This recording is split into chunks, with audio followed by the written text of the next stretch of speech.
The pills are important because they are part of a powder keg. Her husband is a drug addict. Her boyfriend is sleeping with everyone. Her girlfriend is taunting her. And she is coping by taking barbiturates. These barbiturates are used to calm epileptic seizures. Let me tell you, something is about to blow. She shot me through the hand as I grabbed for the gun. I swear, if she taunts me one more time, I will make her sorry. Come on. How many versions of this story do you have? Plenty. Welcome to Extraordinary Stories, a podcast.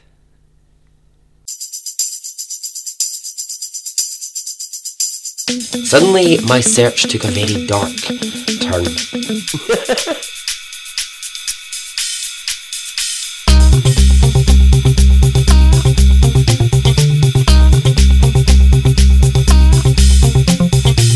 Men, women, gay, straight, trans, black, white, Asian, drag queens, strippers.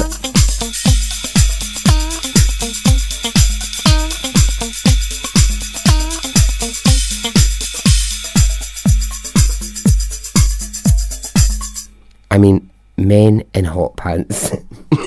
No thanks. No.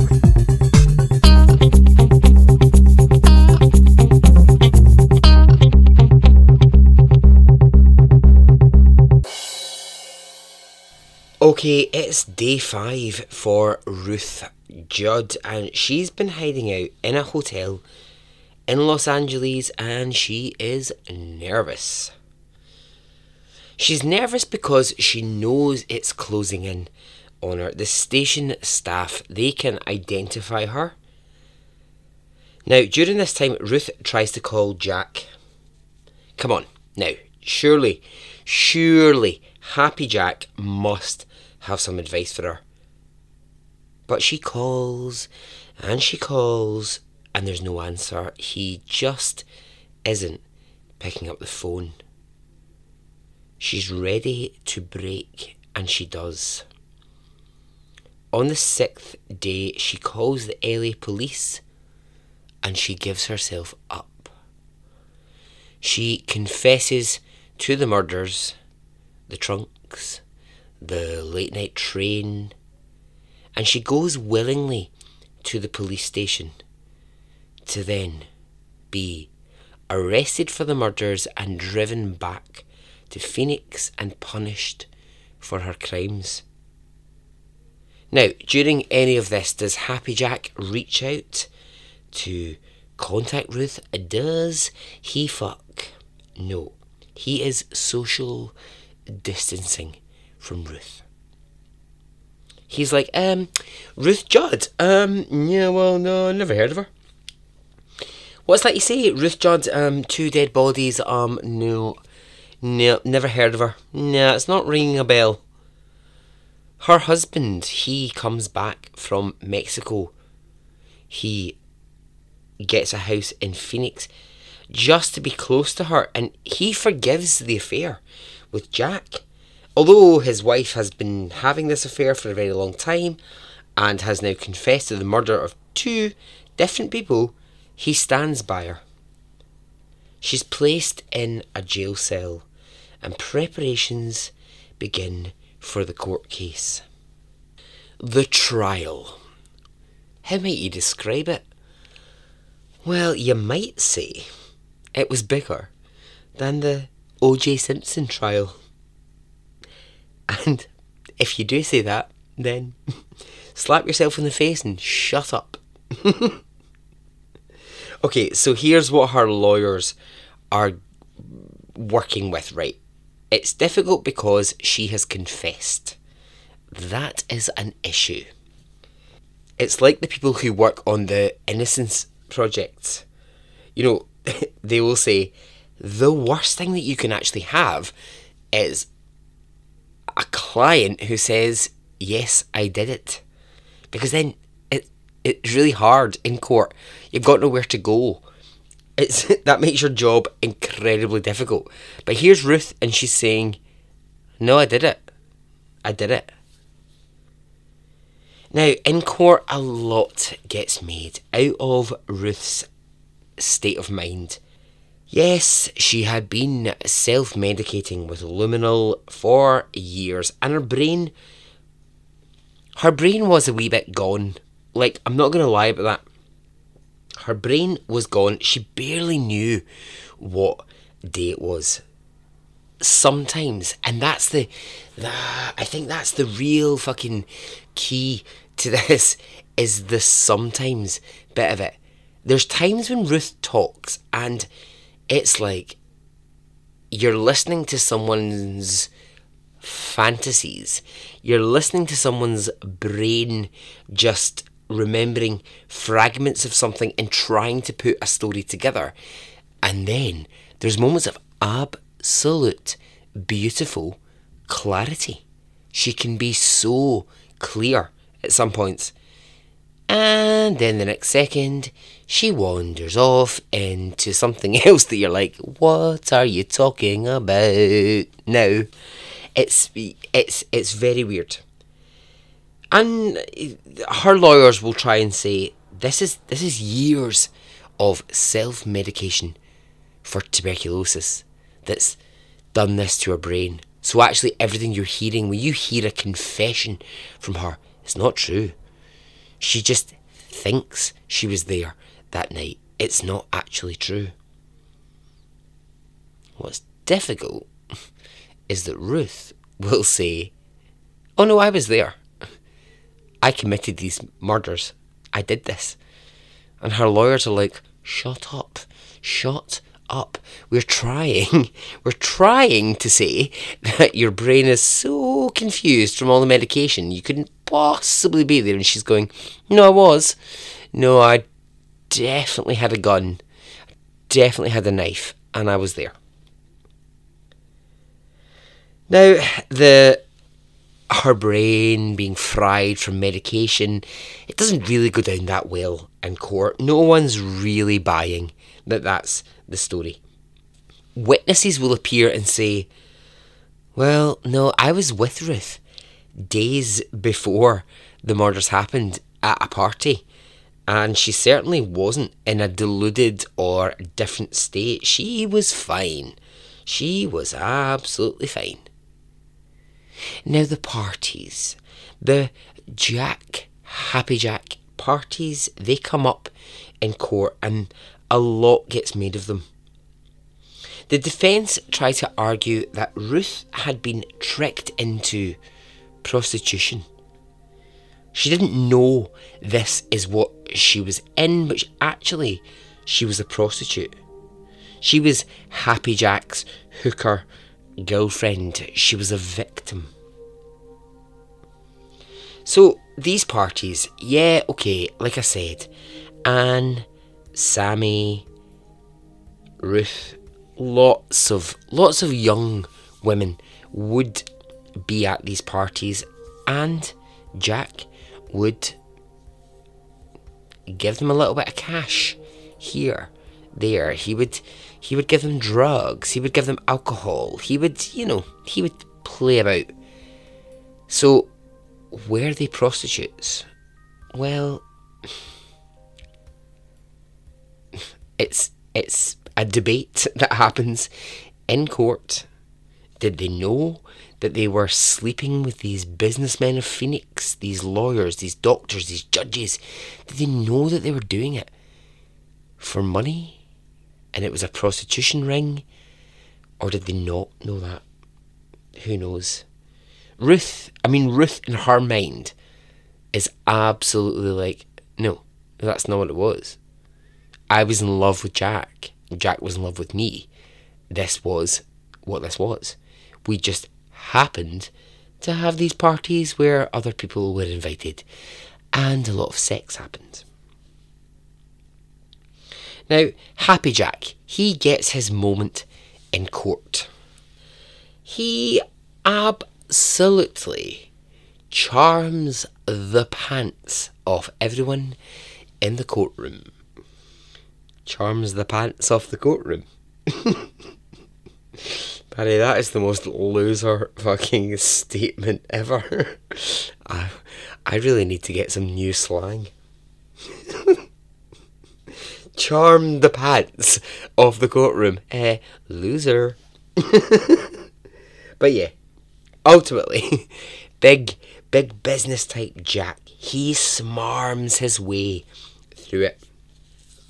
Remembering he knows these judges, he knows these lawyers, and he gets a pretty easy ride in court. He sort of smiles and jokes his whole way through it, and ultimately it's concluded he's actually not connected to the murder at all.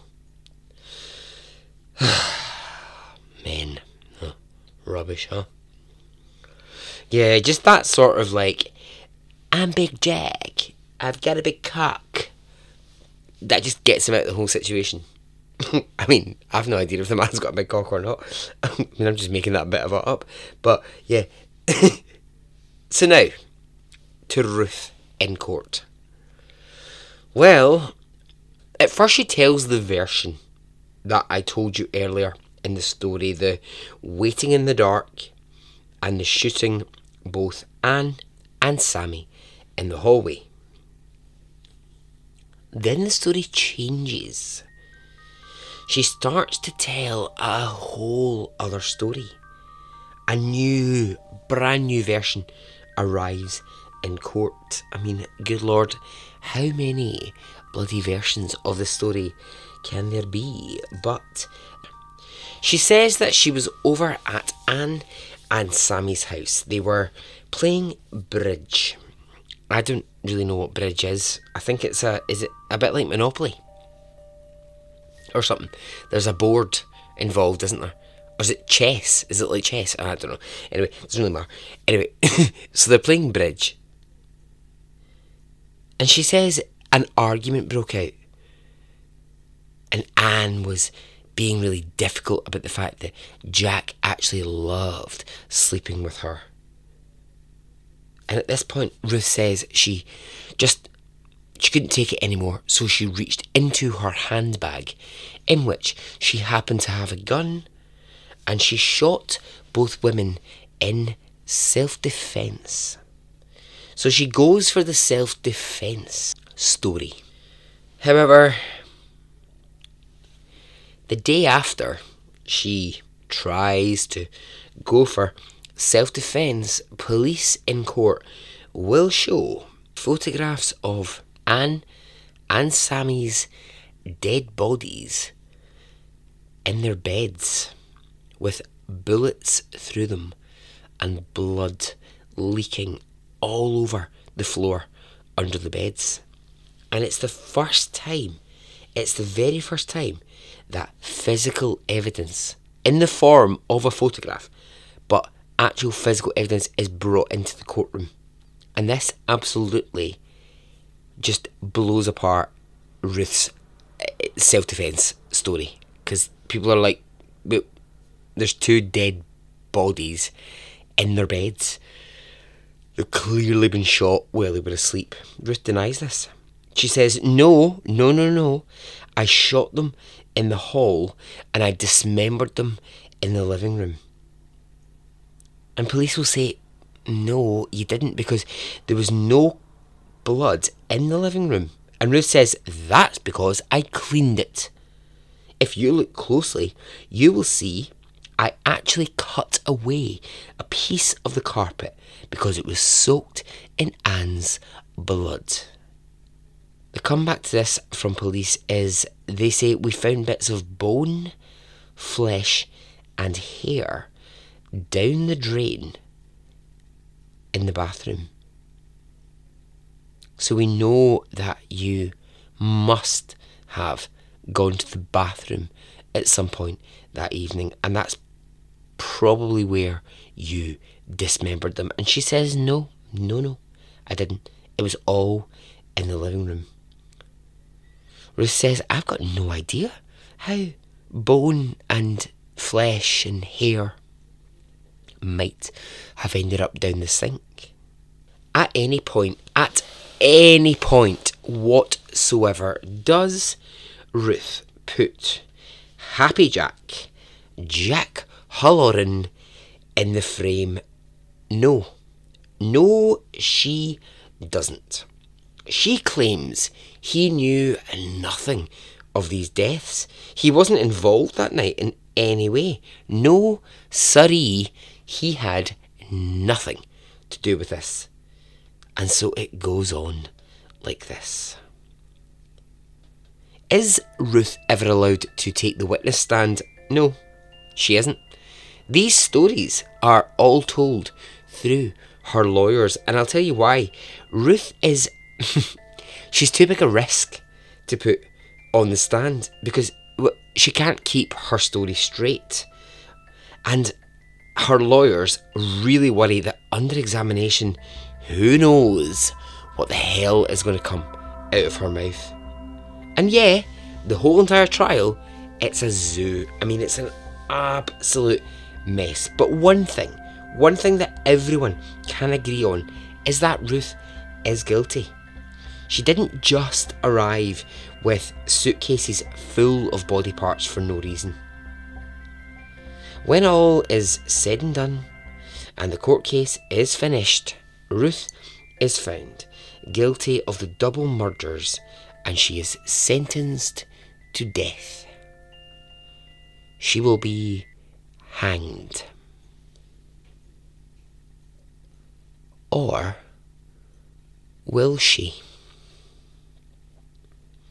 Ruth's lawyer asks for an appeal on the grounds that his client is insane.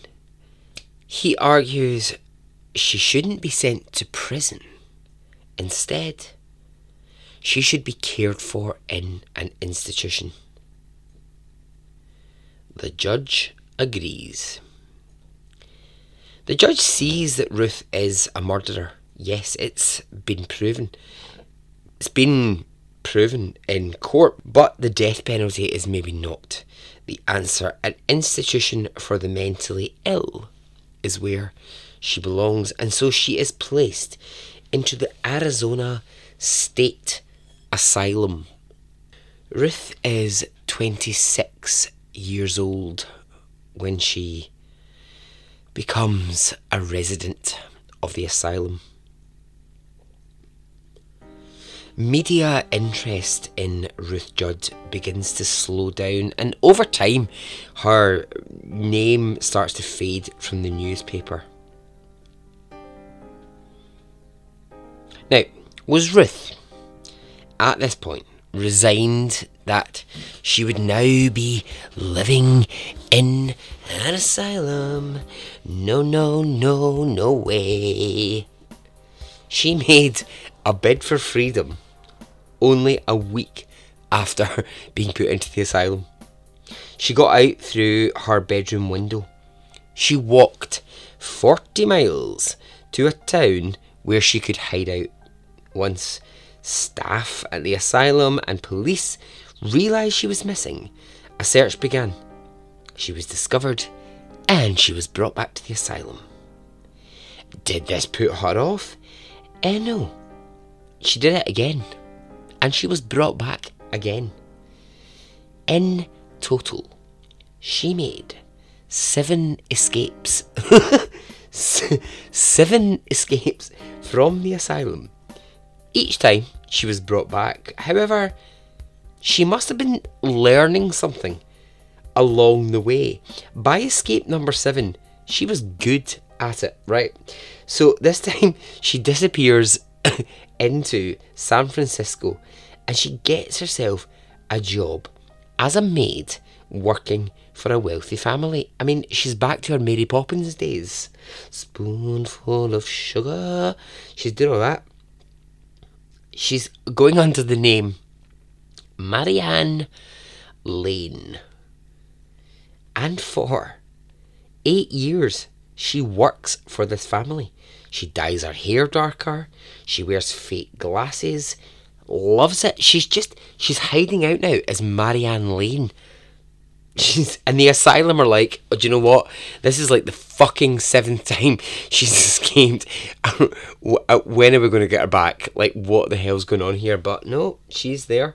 She's like, I'm just going to be a maid somewhere. I mean, I love that. Obviously I don't love the murder part of it, but I kind of love her sort of like get up and go. Hello, the name's Marianne Lane, but secretly I'm Ruth Judd, the famous killer. I don't know why she talks like this, but she does. So Ruth might well be thinking, yes, I'm free forever. But pretty soon the jig is up. For years the police are looking for her, and eventually they track her down.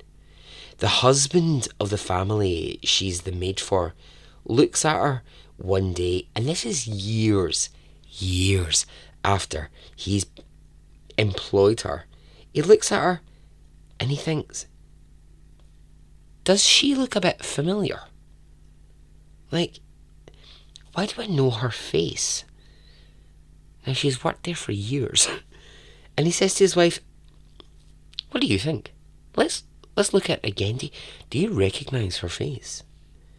And then slowly, bit by bit, they put together that she's actually Ruth Judd. So they call police. And once more, police arrive and they take Ruth back to the Phoenix Asylum. Ruth will stay in the asylum for many, many years, and it's in her early 40s she decides this was not going to be her life. She was not going to die in an asylum, and here is what she does. She borrows money from anyone who will lend her money. Friends she hasn't spoken to in years. Her family who she never sees. And when she's got enough money, she hires a man called Melville Bellet. Let me tell you this right now. Melville Bellet, I don't know how else to say his name. He could be his own episode. Fuck me. This man was the lawyer to Muhammad Ali, Chuck Berry, Zsa Zsa Gabor, the Rolling Stones, and Tammy Wynette. Wow. So Ruth hires him. He was big, he was high profile, and this is what she wanted. She wanted to be free. She'd spent long enough in the asylum, in her opinion, and okay, there's lots to debate here. Her sort of take on it was, well, if I manage to spend years out of this, living as Marianne Lane, and working for a family, and earning money, and doing all of this, isn't that enough to prove that I'm actually not insane? Like, I don't need to be in an asylum. I can be out in normal society. And Melville, well, he agrees. And he's a big deal. I mean, he deals with all these celebrities. He wants to be linked to this case because this case was big. This was hot, you know, when it was in court. He wants to get her out of the asylum. Then Melville makes an absolute, complete balls up of the whole situation. Firstly, he does a really, really dodgy move. Well, dodgy move, but, you know, it kind of is what needs to happen. He goes to the governor of Phoenix, and the governor at that time has the power to basically say whether someone can be released or not released. He can literally decide on a piece of paper whether Ruth can or can't be decided. So Melville says to the governor, right, look, I want to get this Ruth Judd out. I want her freed. And the governor says, okay, well, look, I'll help you. But here's the thing. It has to be hush, hush. Like, you can't tell anyone I was really involved in this. I'll sign the bit of paper, right? But we'll just go quietly. We'll just sneak her out quietly. Let's not make a big deal of this. What does Melville do? He calls a bloody press conference. He goes to the media and he's like, Ruth Judd is getting out of the asylum. And he's pure, like, being big, like, jazz hands about it, making a big, like, deal out of it. And the governor is like, I told you this had to be hush hush. This was this sort of type. I mean, we see it a lot on the TV now, and I'm pretty sure it still happens, but this whole kind of lawyers and governors and judges who all kind of know each other and line each other's pockets. Anyway, that's that kind of vibe. But what does it result in? Ultimately, it results in the fact that Ruth is free. She is granted absolute discharge, meaning she is free to go and live her life outside of the asylum. So, what does Ruth do? Well, she buys a little house in Phoenix and she builds a life for herself. She spends her days gardening, she makes friends in the neighbourhood. Now, her husband, he sadly dies from drug addiction to the morphine, and Ruth requests that his body be buried nearby in Phoenix in a grave near her so that she could always visit with flowers. Happy Jack is now in his late 70s, and Ruth would never have contact with him ever again after the court case. If you have a spare 20 minutes in your day, I would urge you to do this. In fact, I instruct you to do this. Go to YouTube and search Ruth Judd 1969 interview. I can't play it on the podcast because the iTunes police will take me down. They'll shout at me and then they'll take the episode down. What you'll find when you search that is you'll find an interview. It's in 2 parts. It's Ruth. She's in her 60s and she's being interviewed about that night all those years ago. And if there were versions of that story when I was telling it, get ready for Ruth. She confuses so many versions of the story.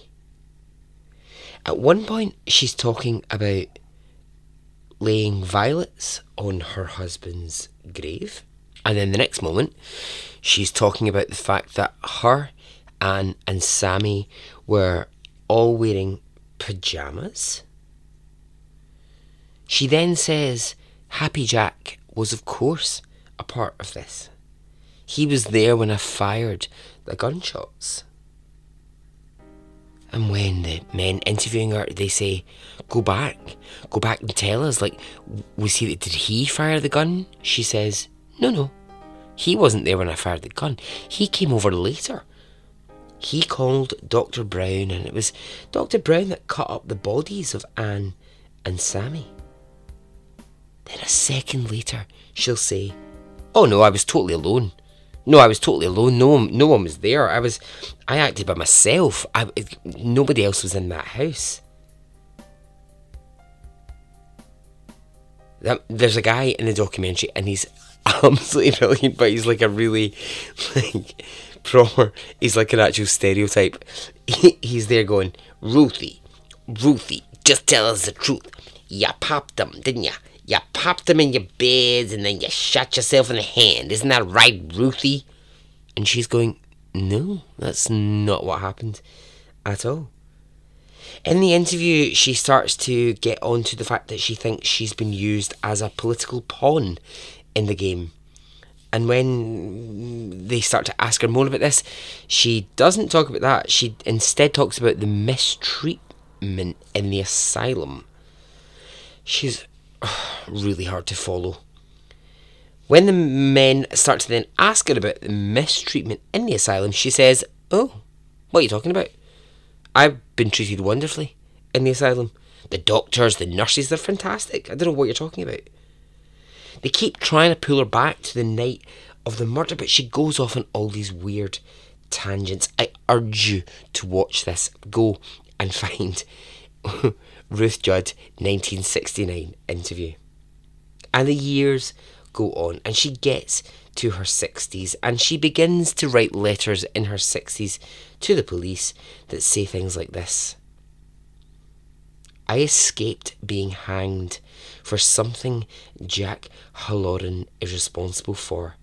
I was convicted of murder, but I shot in self-defence.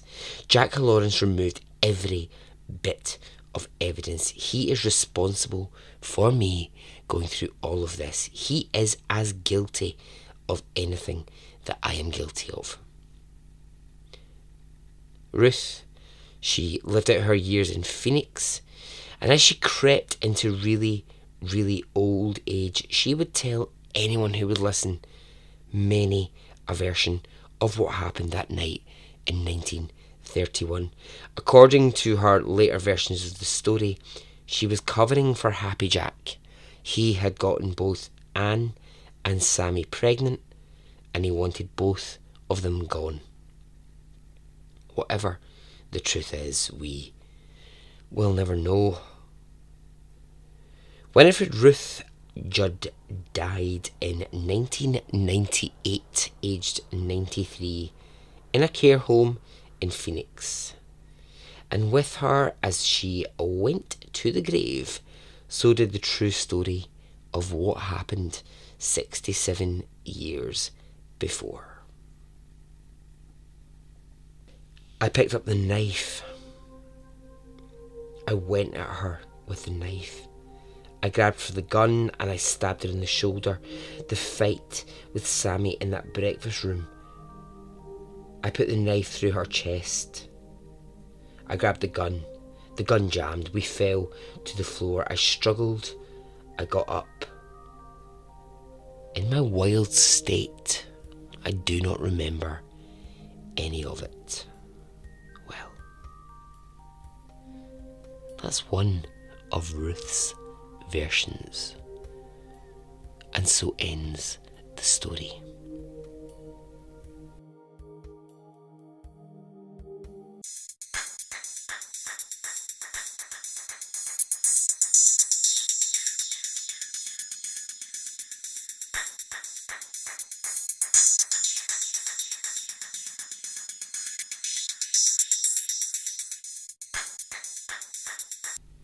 Alright, okay, so I hope you enjoyed that.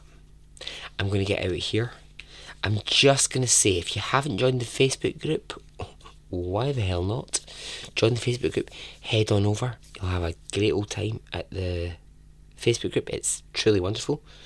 There's Twitter, there's Instagram.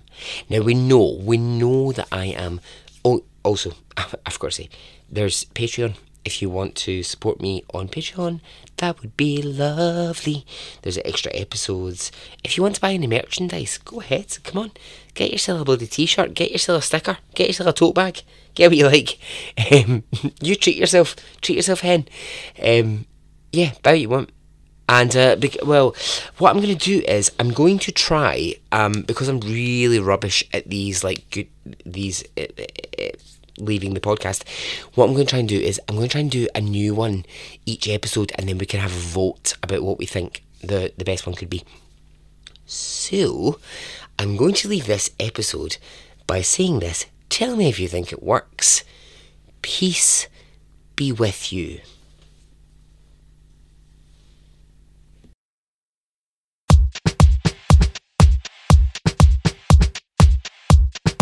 Seven. It didn't affect me really one way or the other.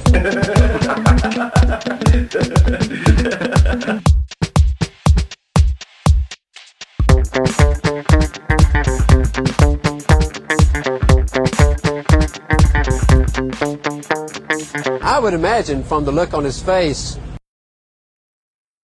let's get it on, let's do it, let's get it over.